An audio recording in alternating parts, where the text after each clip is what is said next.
Bueno, bienvenidos a otra versión de Argentina Productiva. Hoy vamos a hacer un programa que tiene que ver con la tecnología, que tiene que ver con el capital humano y con la oportunidad que tiene Argentina de colocar este capital humano en el mundo, como lo viene haciendo y lo viene aprovechando tan poco. Para eso traigo un amigo, a Juan Dabusti. Juan Dabusti es otro compañero de colegio que sigo coleccionando. Juan es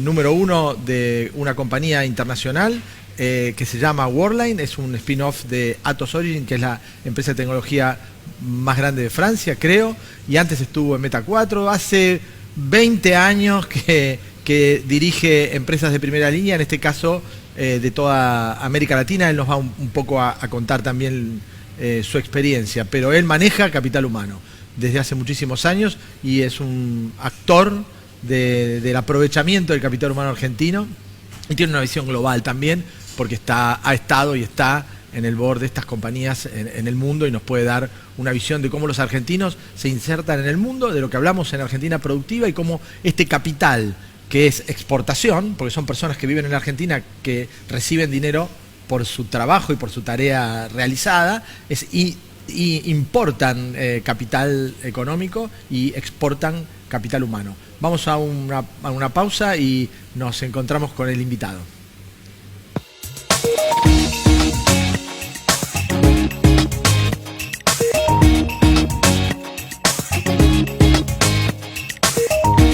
Bueno, acá en Argentina Productiva es un honor este programa, por tener a mi amigo Juan Dabusti, con el que he trabajado. Juan, además de ser un ejecutivo exitoso, es un buen tipo, ¿no? Gracias, Juan, por acompañarnos. Eso es lo más importante. Bueno, para empezar, Argentina tiene este capital humano a disposición. Somos conocidos en el mundo por ofrecer este capital humano. Hay muchas compañías que invierten en estos recursos en Argentina y se llevan este producto intelectual argentino, y entra dinero, ¿no?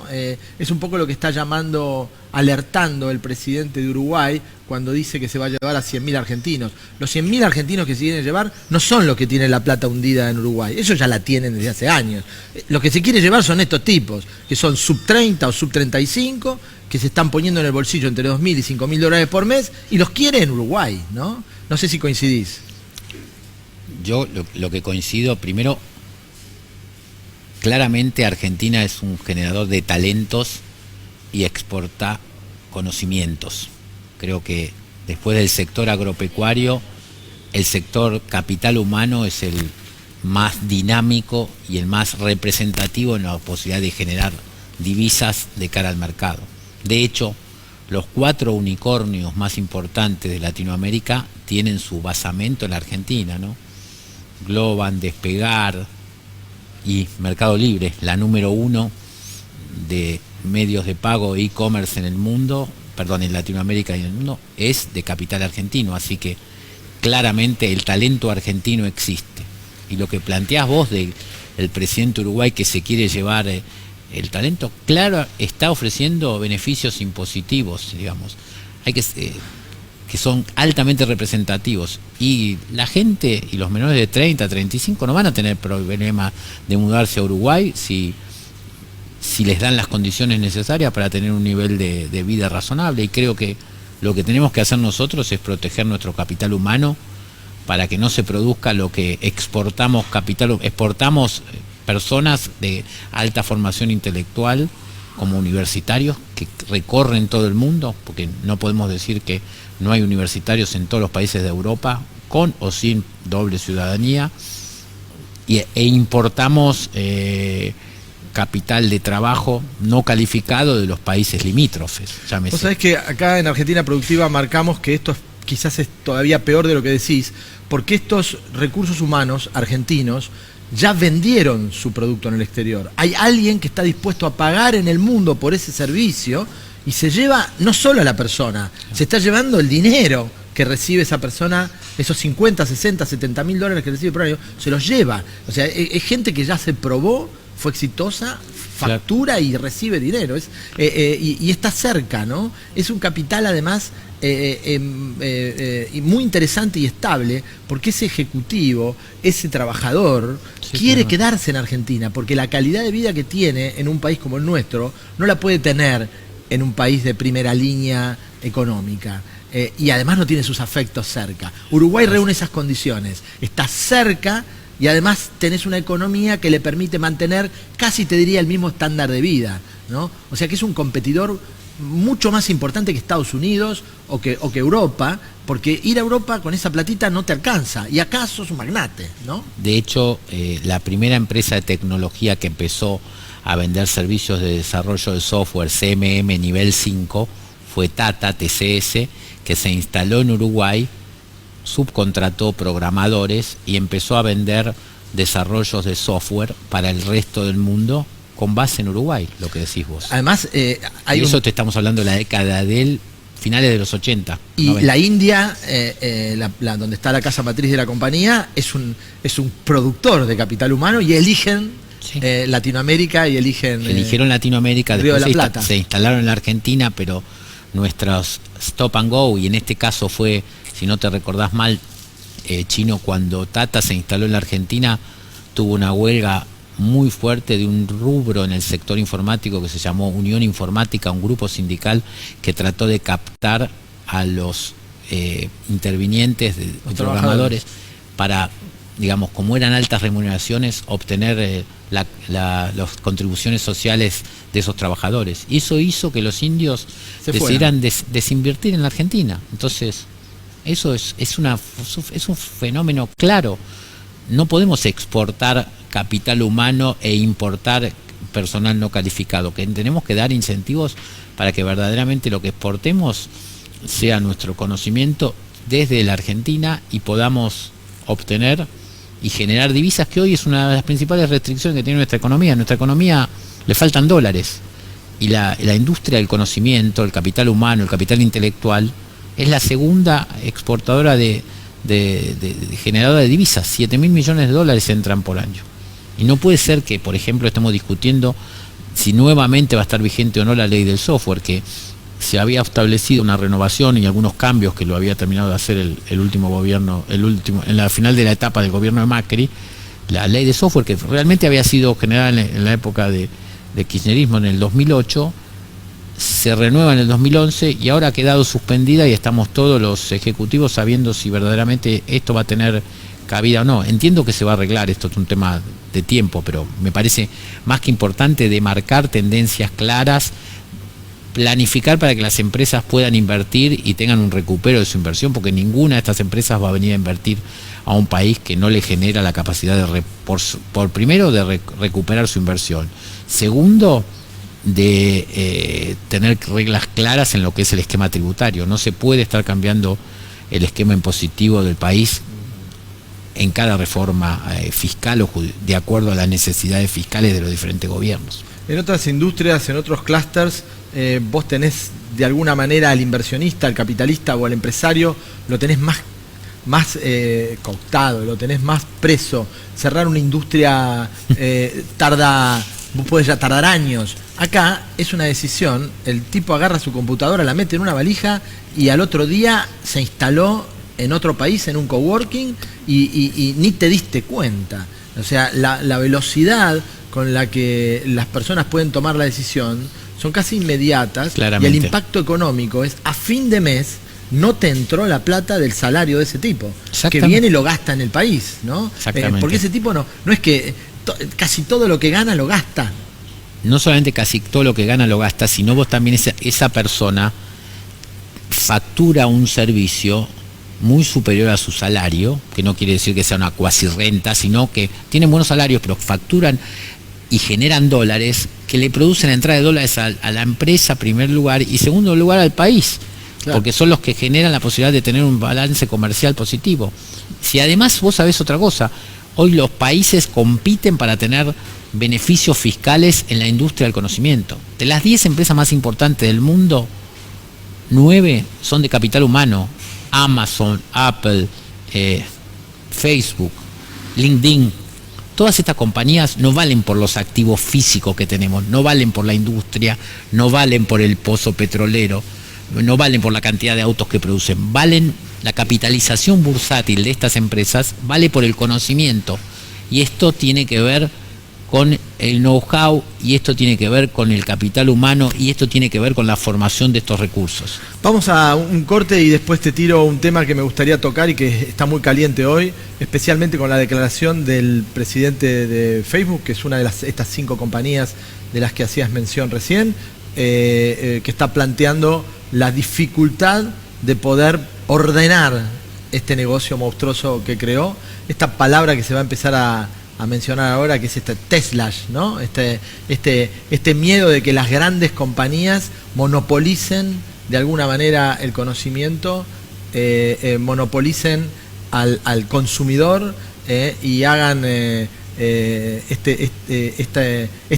libre mercado mucho más difícil, ¿no? Estas empresas se dedican a comprar pequeñas compañías, trabajan muy agresivamente contra sus competidores, eso se está discutiendo en el mundo, y esta ley antitrust, bueno, por eso vino Diego Petricola, ¿no? Que fue el que escribió nuestra versión de la ley de competencia, tan mal expresada con la ley de góndola, esta competencia que existe en el mundo para que seamos de alguna manera más libres en el momento de elegir un producto, está cuestionada, ¿no? Vamos a un corte y hablamos un poco de este Tesla, que es esto nuevo que se viene en los próximos años.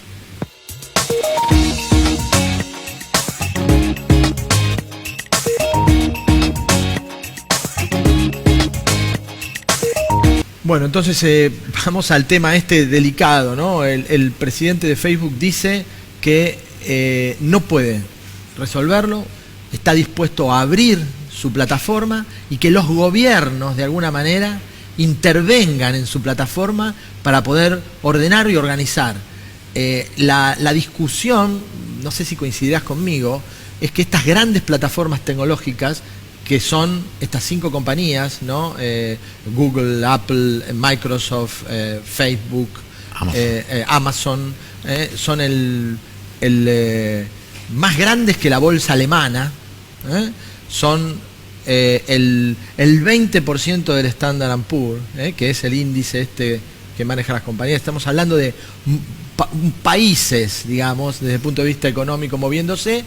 Es una expresión que es la menor de estas 5, que es Facebook, dice, no puedo controlar esto, y no quiere ser medio, porque se podría resolver el problema, como en un medio de comunicación. Vos ponés un coordinador de contenido, y ese coordinador de contenido se hace responsable de lo que cada uno de nosotros colocamos, o subimos, o posteamos, dentro de un contenido que debería ser propio.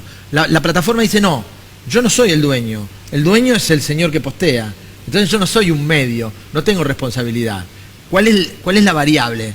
El dinero, porque si pone un editor, le va a costar un montón de plata, va a tener que competir con los medios de comunicación y se va a transformar en un negocio no rentable. ¿Por qué Google puede cobrar 0,001 una pieza de comunicación? Porque no controla nada, no lo controla nadie. O sea, es libre, digamos. Si tuviese que poner funcionarios, un medio de comunicación tiene contadores, abogados, editores, un montón de personas que hacen que ese contenido que se pone sea fiel a lo que el medio está proponiendo. Acá en Facebook es nada, uno pone lo que quiere, ¿no? Coincidís conmigo, lo transformaría en un no negocio, ¿no? Por eso le dice, yo no puedo, arréglense, países. Sí, a ver, hay que ir ahí de lo macro a lo micro. Como bien decías vos, hay expertos, como nombraste a Diego, como un amigo nuestro, que conocen bien los marcos regulatorios y tienen una alta experiencia de cómo se avanza en regular los mercados para que los mercados sean lo más competitivos posibles. Ahora, la tecnología muchas veces va mucho más rápido de las regulaciones. Entonces hay que establecer de hecho algunos parámetros mínimos de compartir información que requieren que la información sea un poquitito más democratizada, no meramente monopolizado por las grandes plataformas. En ese caso se está dando que muchos gobiernos, principalmente los europeos, empiezan a establecer regulaciones e inclusive multas al uso de la información.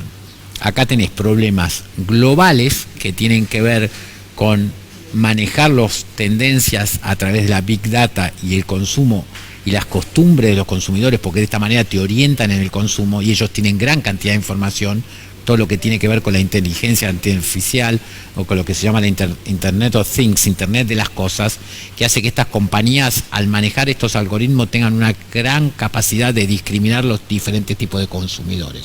Tenés una problemática que es eso, como tenés cierto tipo de regulaciones para controlar las barreras y el comercio que pueden hacer estas grandes empresas para con la información. El segundo problema tiene que ver con la privacidad de los datos, y esto tiene que ver con la data privacy, las diferentes personas comparten en las plataformas esto, y en esto las compañías se está avanzando rápido, es decir, la capacidad de que la información de las personas en muchos casos tiene que ver con sus consumos y tendencias son información privada, y el marco regulatorio ahí sí está evolucionando. Argentina es uno de los países más avanzados en lo que se llama data privacy. Vos no podés compartir la información de la salud o las enfermedades de las personas por más compañía que seas. Pero ¿y cómo lo regulás? Ya hubo casos de transmisiones de un asesinato, transmisión de un suicidio. ¿Cómo haces para parar eso sin personal? Porque tenés millones de posteos. Para controlar millones de posteos tenés que poner decenas de miles de empleados. Poner decenas de miles de empleados transforma el negocio de Facebook en un no negocio. Y el tipo muy piola dice, yo no lo hago, que lo hagan los estados. Porque yo me como una vaca acá y no pasa nada. Vos te matás una vaca en la India y sos... La capacidad regulatoria tiene que ser determinada por los estados, que primero tiene que proteger los mercados para que sean competitivos. Segundo, tiene que proteger los datos de las personas.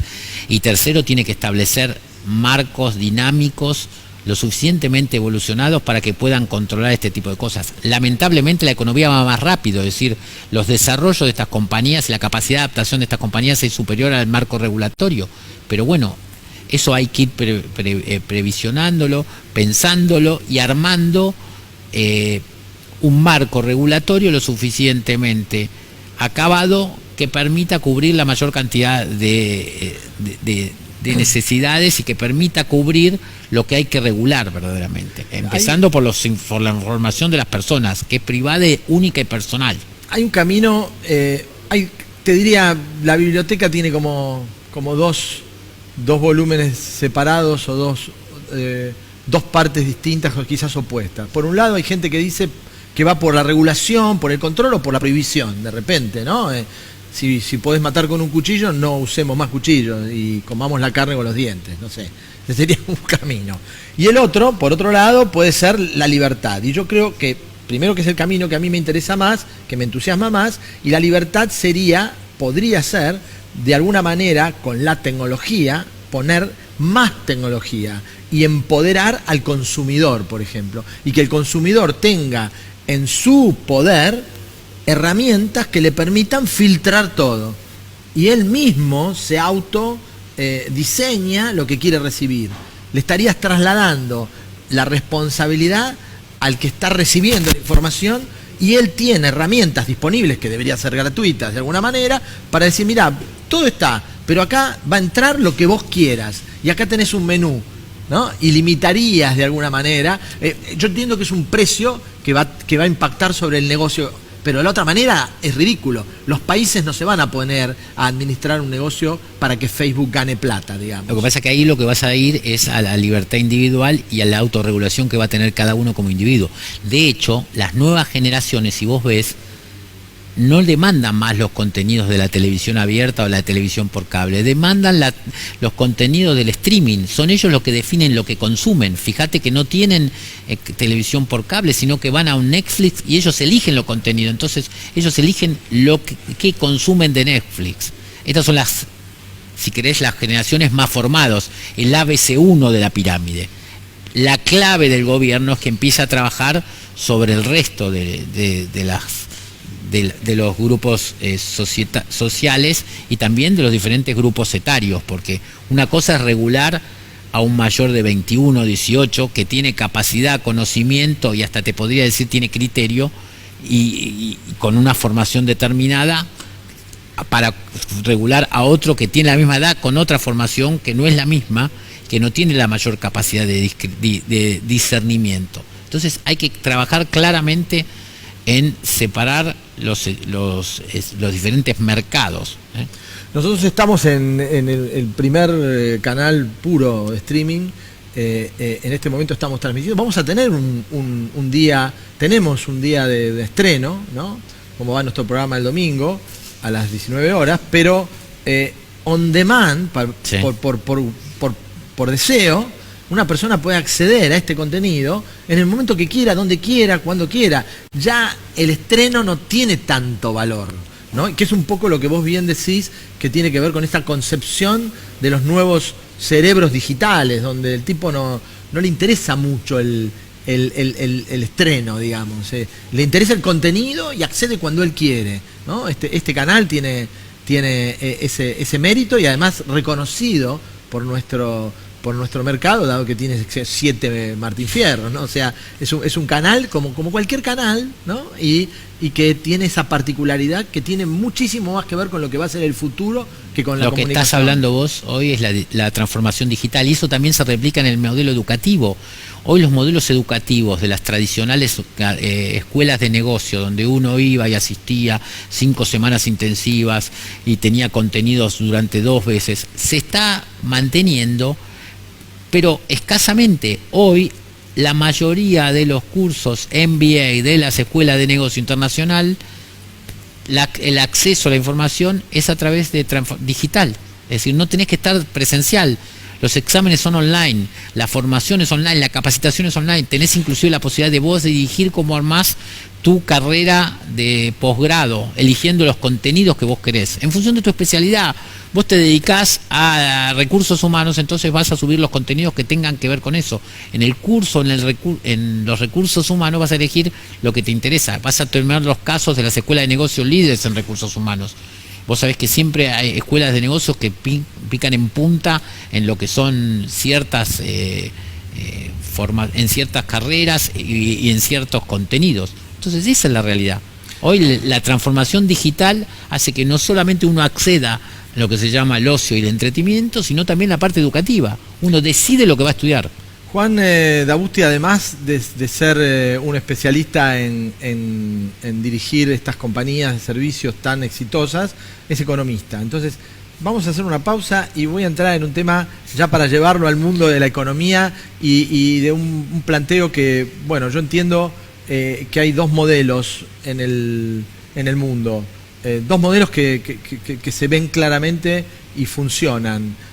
Nosotros seríamos la excepción. Pero hay un modelo en el mundo que tiene que ver con la explotación de capital humano y productivo de un país, que lo coloca en el mundo competitivamente, que tiene mercados donde más importante es el cliente que lo que uno produce en función del cliente que puede seducir y desarrollar, y esta competencia que es una mezcla de oportunidades, de capacidad de seducción del cliente, de políticas internacionales que te llevan a que vos vas a vender y el otro no va a vender, o rompés una barrera en un país y compartís con la capacidad que tiene el país de producir un determinado bien y vos entrás desde el exterior con un bien competitivo y te ponés de acuerdo. Y los países preservan sus negocios también, especialmente regiones como la europea, que son tremendamente libres adentro, pero muy proteccionistas cuando vos entrás desde afuera.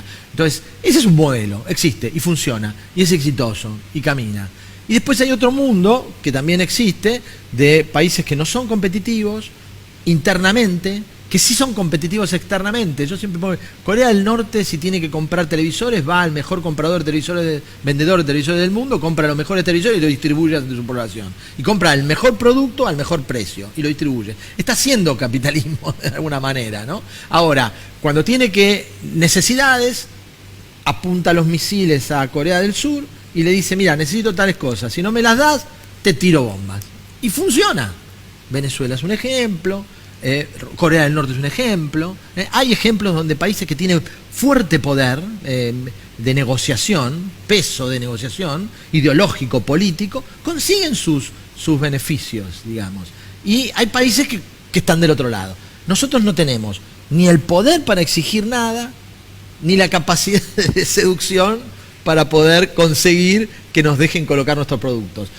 Yo estoy convencido que el dinero es una materia prima y es un capital que es lo mismo que si fuese una importación de un bien. Vos traes dinero, alguien te lo vende y cuando te lo vende tiene una ganancia. Es un bien, digamos, y estamos comprando ese dinero para dar una renta determinada y devolverle a un tipo que es el mismo tipo que nos tendría que comprar los productos que nosotros generamos, ¿sí? Y no nos lo deja colocar esos productos, ¿sí? O sea, nos está dando el dinero, pero al mismo tiempo no nos deja colocar esos productos. Te pongo el planteo en un escenario para que vos me cuentes a ver cuál es tu visión y si más o menos compartís conmigo esto. Vamos a un corte y seguimos.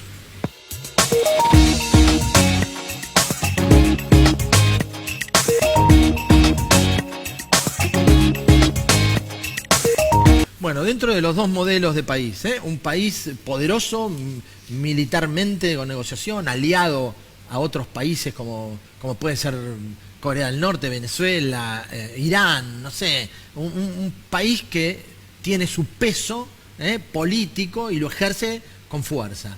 Y un país donde se manejan de otra manera, tenés otros aliados, otros socios, distintos. ¿Cuál es el modelo de país que te parece que tendría que tener Argentina? Y sin ninguna duda esto no, digamos. A ver, nosotros muchas veces nos quedamos en modelo de negocio híbrido, si querés plantear así.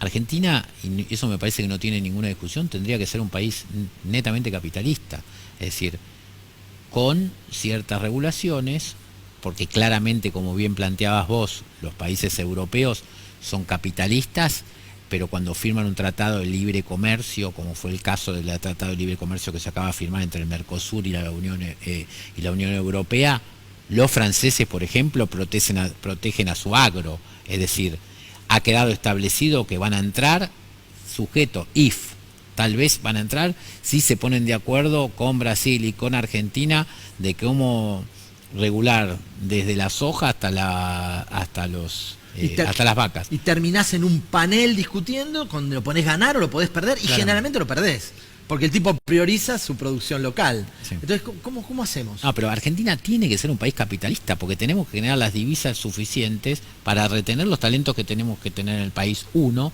2, porque nadie discute hoy si el mundo es capitalista o no. La Argentina no puede estar discutiendo, no es neoliberalismo o ser un país solidario, es capitalismo o la nada misma, porque hoy ya ni los modelos del comunismo puro existen. No, pero hay un país que pero pueden cerrar su economía como la puede cerrar Venezuela, donde tuvieron una inmigración de 6,5 millones de personas los últimos 5 años y no tienen los niveles básicos de subsistencia y los únicos que se alimentan y los únicos que tienen beneficios ahí son los jerarcas vinculados con el poder. O puede ser países donde no existe la libertad, como planteabas vos en Corea del Norte, pero esos no son modelos sustentables, no solamente son sustentables a través del rigor del poder y de que nadie se saque los pies fuera del plato. Hoy nadie está discutiendo el capitalismo, lo que tenemos que discutir... Juan, existe eso, existen esos países y existen los otros países. Lo que no existe es lo del medio. Nosotros... O sos una cosa o sos la otra.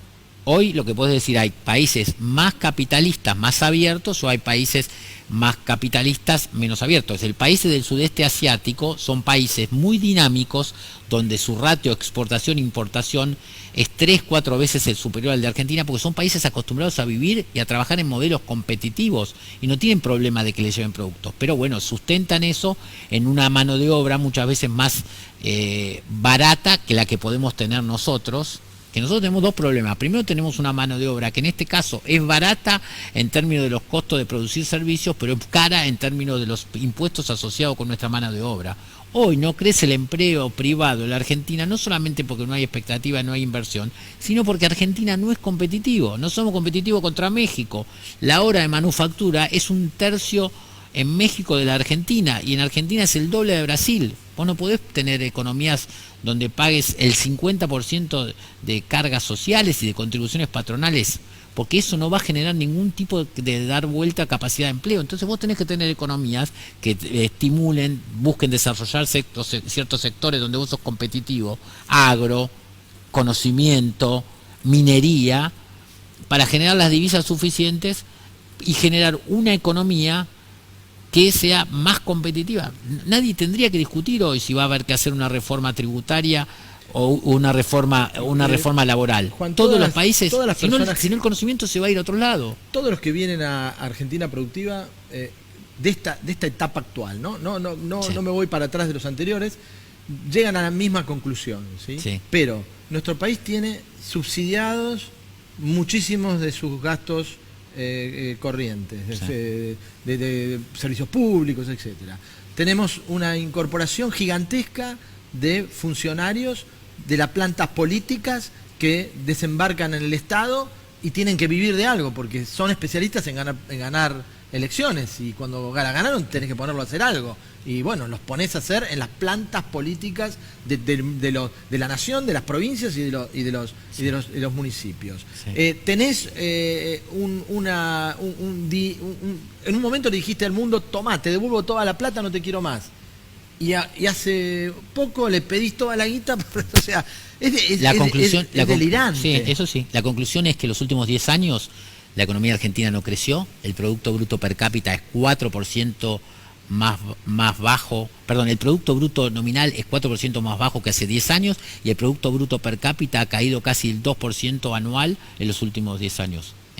De ser una economía competitiva y con exportación de talento, somos el país que menos creció de toda Latinoamérica. Y saco a Venezuela porque tiene una crisis mucho más compleja. Somos el único país que no ha crecido en Latinoamérica.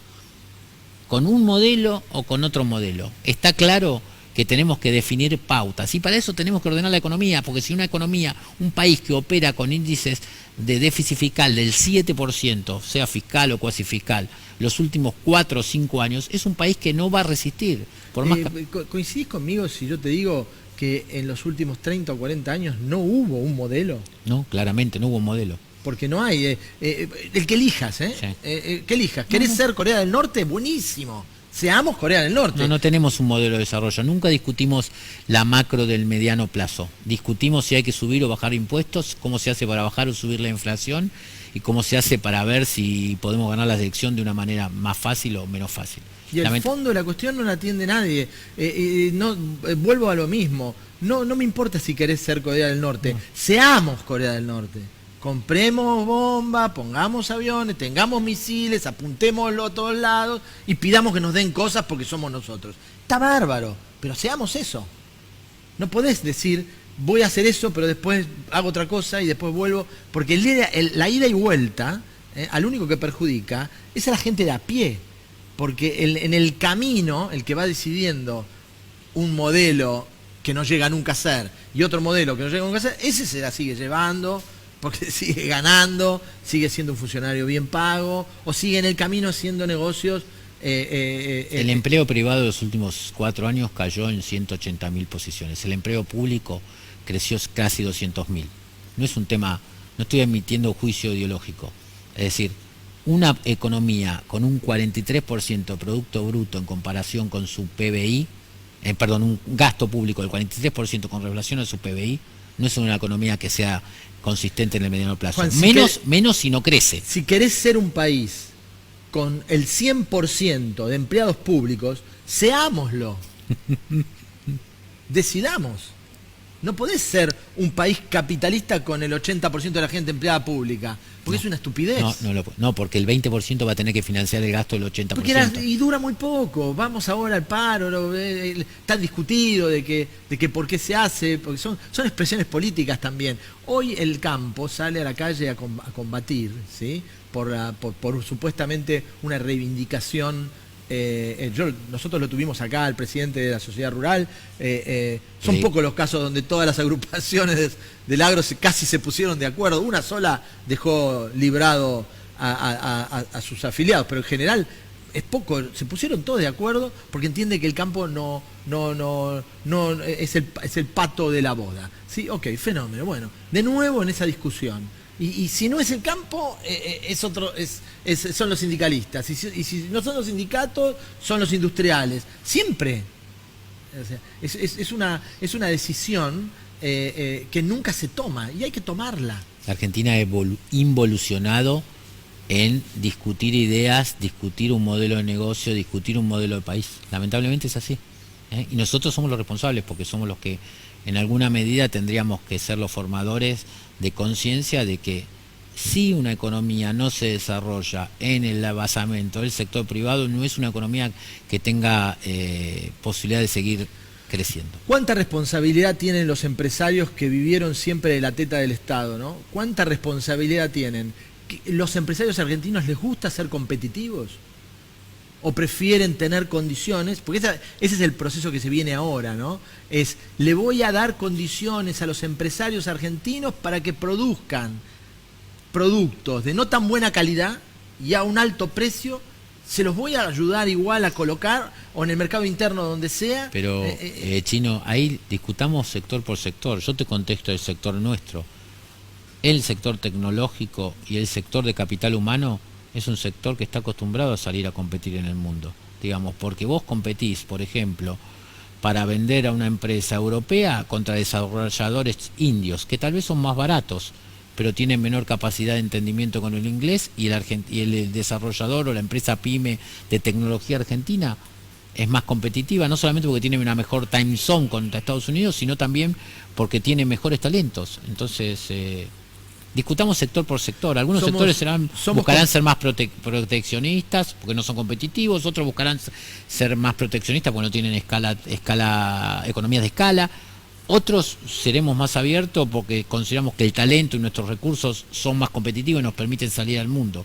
Pero discutamos modelos, discutamos industria, discutamos sectores. Yo creo que en algún momento todas esas decisiones terminan siendo, en algún punto, decisiones caprichosas que después se hacen realidad y funcionan. Yo no sé cuánto se analizó que el Reino Unido no tenga industria automotriz. Y un día dijeron, no tenemos industria automotriz. Chile no la tiene. En algún momento dijo, no voy a tener industria automotriz. Bueno, es una decisión, quizá en un principio fue caprichosa y después organizaron. Chile no tiene industria automotriz, pero tiene un arancel único que ha permanecido constante los últimos 20 años. Entonces, vos sos un consumidor chileno y te podés comprar un auto al 20% de lo que pasa en la Argentina, y puede ser de cualquier parte del mundo porque tiene un modelo de negocios exportador más importante que el importador, y podés traerte el auto que quieras y te sale más barato y no necesitas generar economías que verdaderamente no es competitivo. El sector automotriz implica una discusión mucho más profunda que... el sector automotriz, el clúster automotriz es un tema, lo decidimos. El agro lo decidimos, la agroindustria lo decidimos, el turismo lo decidimos. Bueno, hay que sentarse en una mesa, claramente, decidir qué es Argentina. ¿Qué modelo de país queremos? Exacto, y ponerse de acuerdo a llevarlo adelante entre todos el tiempo que sea necesario que nos empiecen a creer. Lo que está claro es que si la política nunca hace el ajuste, la economía no va a crecer, ¿entendés? Si la política no hace el ajuste, y la política hace el ajuste implica ser más eficiente. Lamentablemente esa es la realidad. La política hace el ajuste implica despidos, tarifas a valores normales, implica un montón de cosas que no van a suceder. Vos no podés tener hoy un transporte público a 90 pesos, como en Europa. No, yo no digo eso. ¿Cómo haces? Tenés que subsidiar. Sí, pero una cosa es subsidiar 1 o 2 puntos del PBI, otra es subsidiar 5 puntos del PBI, porque no son sustentables en el mediano plazo. Están tratando de segmentar según la curva de demanda, según el poder adquisitivo y demás, pero una tarifa básica tiene que haber. Cuando vos decidís subsidiar por sector, vamos a suponer, metés todo... Más que por oferta hay que subsidiar por demanda. Bueno, pero vamos a suponer que subsidiás por demanda y decidís que la gente de tales recursos para abajo la subsidiás y de tales recursos para arriba la subsidiás. Al de arriba de todo no le importa nada porque puede pagar $1 el colectivo o no va en colectivo. Seguís destruyendo la clase media. Entonces decidís tener un país sin clase media. Pero a ver, el modelo no es solamente, la discusión no es únicamente la tarifa del transporte. Bajale a la clase media el impuesto a las ganancias para que tenga mayor capacidad de consumo. Aumentar los mínimos imponibles del consumo, no lo dejes frisado con una inflación del 50 durante 4 o 5 años. Claro. Dale mayor ingreso disponible. Todas esas decisiones que parecen tan simples, recorremos en estos meses de Argentina Productiva a todas las personas que trajimos de distintos sectores. Tuvo Lino Barañao, 11 años ministro, todos coinciden. El próximo programa viene de nuevo. Todos coinciden. Estamos hablando de extranjeros que viven en Argentina. Lo tuvimos acá al presidente del Banco Holandés, presidente de la Cámara Argentino-Holandesa por años, a Marnix von Hittelson, nos conoce y nos padece, ama a la Argentina y dice lo mismo que dice un tipo que hace 5 generaciones está acá. O sea, todos coincidimos en lo mismo, nadie resuelve. Nadie ejecuta. El gran problema de los argentinos es que no ejecutamos. Y estas personas, además, y todos nosotros, cuando nos vamos al exterior y nos alocamos en una compañía, nos ponemos a trabajar en una organización, pedimos el manual, nos adaptamos y somos eficientes, reconocidos y premiados en el mundo. Y acá no. ¿Qué haces en tu compañía para transmitirles estos valores a tu gente? Yo creo que lo primero que hay que darle a la gente es oportunidades. En las compañías que cada vez son más horizontales y menos verticales, hay que darle posibilidades de nuevos desarrollos. En empresas globales como la nuestra hay oportunidades para ir a trabajar al exterior muchas veces, porque buscan el talento argentino. Entonces tratamos de ver si hay gente que muchas veces se quiere ir, porque hay jóvenes de menos de 30 que dicen que si no se van dentro de la compañía, se van a otra compañía en el exterior y renuncian, ¿no? De hecho, te puedo contar el ejemplo personal de mi hija que trabajaba en WeWork, decidió renunciar para hacerse un MBA a España, tiene pasaporte europeo, bueno, agarró el bolso y se fue, renunció a su trabajo y buscó trabajo en España. A los 60, 90 días consiguió el trabajo y bueno, tal vez no tiene el nivel de calidad de vida que le tenía acá porque en alguna parte era subsidiado por su padre, pero bueno, fue una decisión de ellos.